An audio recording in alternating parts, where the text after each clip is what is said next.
Today we're going to talk about exponential growth and decay as well as compound interest. So one thing we need to know is that anytime we see a percent, we need to turn it into a decimal, and we turn percents into decimals by moving that decimal either 2 places to the left or dividing by 100. So we need to remember this for every single problem that we're going to be doing today. There are 2 types of exponential. There's growth and decay. We've encountered these before. So growth would be something like if you see in a word problem, grows by 3%. Okay, so let's look at this formula because you're going to notice that there's a growth and a decay, and the only difference is the sign right here. So I'm going to have y equals a, and in parentheses 1 plus r with x as my exponent. X is always the exponent in an exponential function.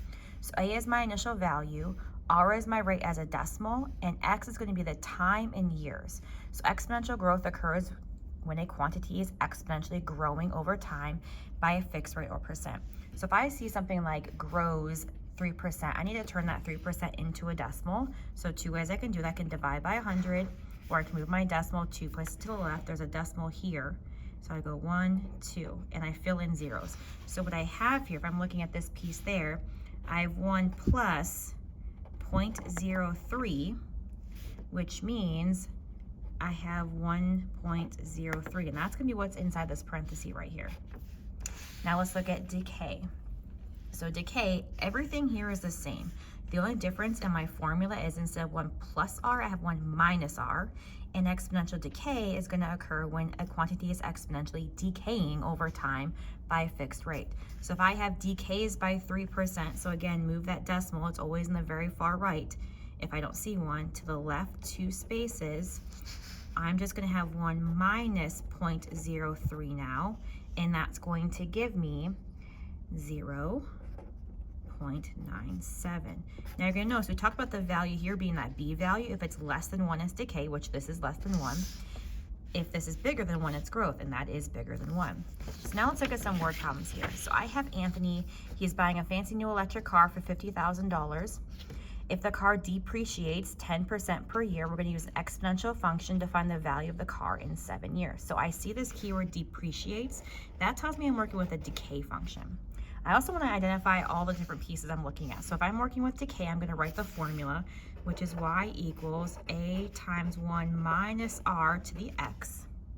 My a is my initial value, so the amount this car is being bought for is $50,000. My rate is 10%. So 10%, again, I need to turn that into a decimal. That is going to be 0. If I move it 1, 2 places, 1, 0. So now I'm going to plug these 2 values into my function to create, or into my formula to create my function. So I get y equals, my a is 50,000, and then 1 minus 0.10 to the x. Now I do want to combine these. I'm going to take 1 and subtract the 0.10.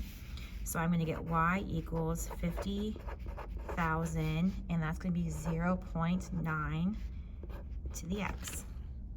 So now that I have my function, I'm going to find what's the value of that car in 7 years.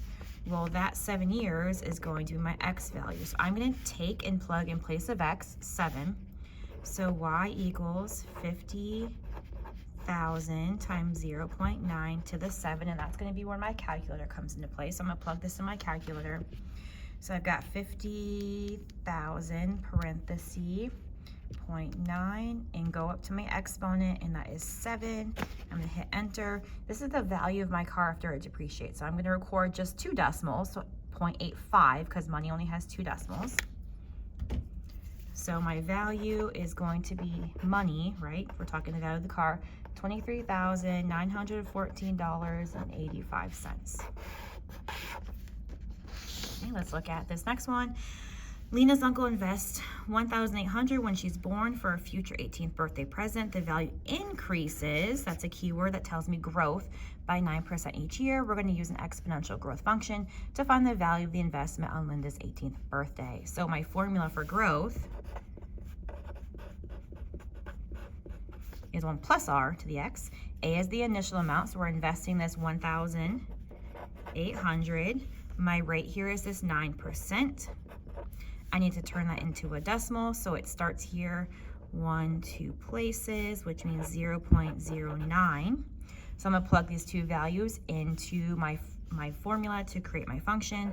So y equals 1,800 parenthesis 1 plus 0.09 to the x. I am gonna go ahead and combine these. You can use your calculator if you need to, but this is growth. This is bigger than 1. That's my growth. So the question is, well, what's the value in 18 years? Well, that's when x equals 18. So time is always my x. So I'm going to plug 18 in for x.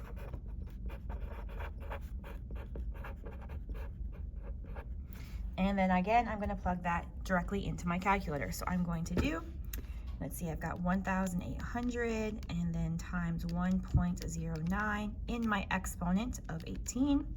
And again, we're talking money, so I'm going to do $8,490.82. That 6 rounds the 1 up. So this will be the value of my account after 18 years. All right, so that's the first two things. The last thing we're going to talk about is something called compound interest. There's also a formula for that. So my compound interest formula here is A equals P, parenthesis 1 plus R over N. Close that parenthesis, my exponent is N times T. Well, what does all this mean? Well, A is my final amount. P is my principal balance, which means the starting amount. R is my rate, again, as a decimal. N is how much the compounded amount is. So I'm gonna know if I'm using this formula if I see the word compound. That's my keyword that knows to tell me to do this. T is my time in years. Well, these compounding amounts are going to come from all these keywords.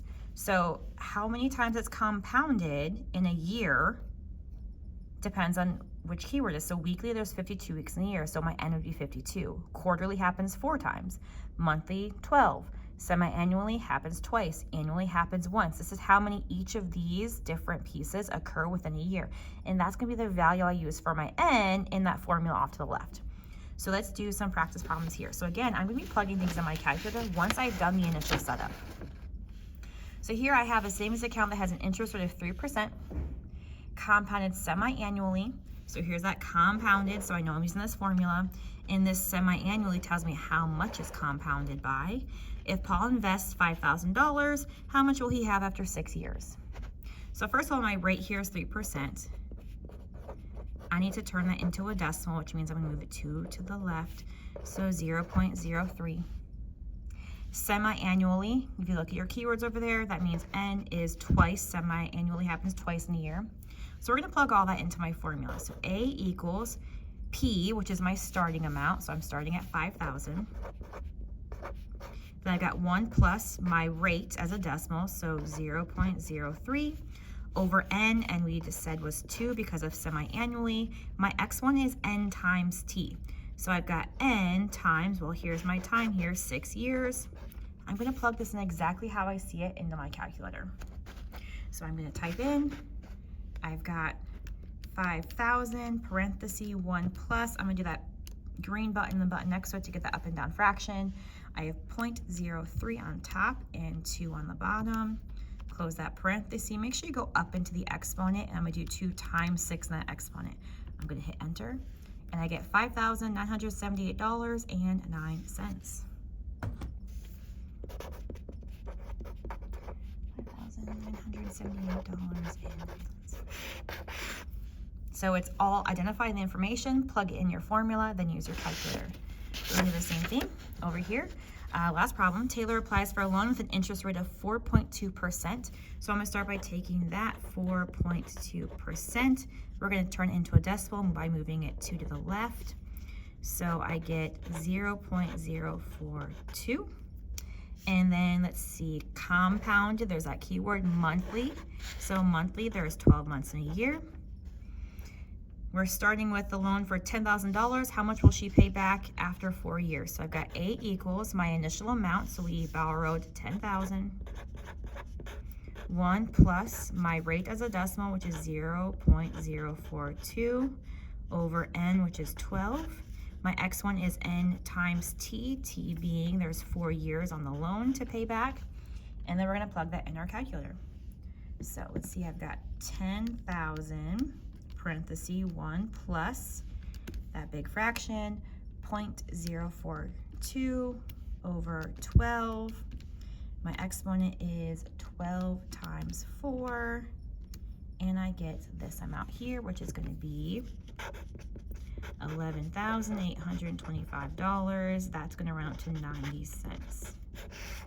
So everything we're doing today deals with choosing the correct formula, plugging those values in, and using our calculator, but making sure you change every percent into a decimal.